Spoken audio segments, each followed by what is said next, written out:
বারবার ফেল খাওয়ার কারণটা আদর্শবিহীন কোনো নেতা আজ পর্যন্ত ক্ষমতায় আসেনি, চরিত্রবান কোনো নেতা ক্ষমতায় আসেনি।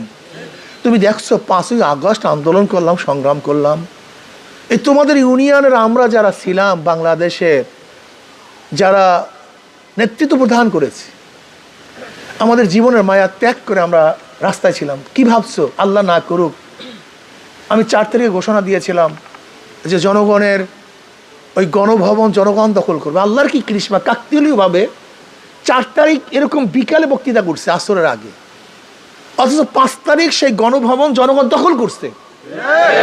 এই বক্তৃতা আর কাউর দেখাতে পারবে না তুমি, যে জনগণের গণভবন জনগণ দখল করবে, এই বক্তৃতা কেউ করতে পারে নাই। এই 4 তারিখের আমার শাহবাগে এই বক্তৃতা, শাহবাগে, হ্যাঁ, ছাত্র নেতারাও দেয়নি এই বক্তৃতা। অথচ আল্লাহর কি কৃষ্মা, 4 তারিখে বক্তৃতা করছি, 5 তারিখে দখল হয়ে গেছে। এটা তোমাদের গৌরব।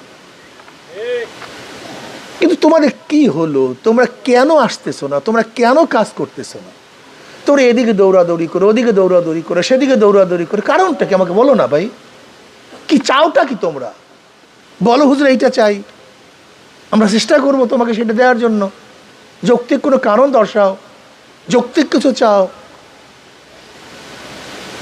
আমি মনে করি দেখো, মানুষকে সম্মান ইজ্জাত করার জন্য তারও যোগ্যতার প্রয়োজন আছে।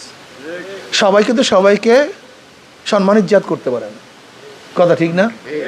আমি মনে করি যারা আজকে চরমনি ইউনিয়নে থাকা সত্ত্বেও বিভিন্ন জায়গায় দৌড়াদৌড়ি করে, ওদের আসলে কিছু জানি গলদ আছে, কোন জায়গায় যেন ত্রুটি আছে, কোন জায়গায় যেন সমস্যা আছে, কি কথা ঠিক না? এর জন্য আমি ছাত্র বন্ধুদেরকে বলবো, আমার বাবারা, আমাদের দাবি, এটা আমাদের অধিকার। যেরকম বাবা সন্তানের কাছে দাবি করতেই পারে, অধিকার প্রতিষ্ঠা করতেই পারে, অধিকার আদায় করতেই পারে, ঠিক না? আমরা তোমাদের কাছে দাবি করি, এটা আমাদের অধিকার, কোনো যুক্তি টুক্তি বুঝি না। আমি মনে করি চরমনি ইউনিয়নের প্রত্যেকটা ছাত্র ইসলামী ছাত্র আন্দোলন করবো, এটা আমাদের দাবি, এটা আবদার, এটা আমাদের দাবি। এটা মডেল হবে, চরমনি ইউনিয়নের মডেল, এটা মডেল হবে। এখানে আমরা সবাই এক থাকবো, অন্যার মোকাবেলা করব, প্রত্যেকের দুঃখে দুঃখিত হব, প্রত্যেকের সুখে সুখী হব, খাবো তো একসাথে খাবো, কাঁদবো তো একসাথে কাঁদবো, লড়াই করবো একসাথে লড়াই করবো ইনশাআল্লাহ। এটা ক্যান্টনমেন্ট হবে, এই কোটে এরিয়া, এটা নিরাপদ আশ্রয়স্থল হবে, সবাই আমরা একসাথে থাকবো। বিশ্বাস করো, তোমরা বিশ্বাস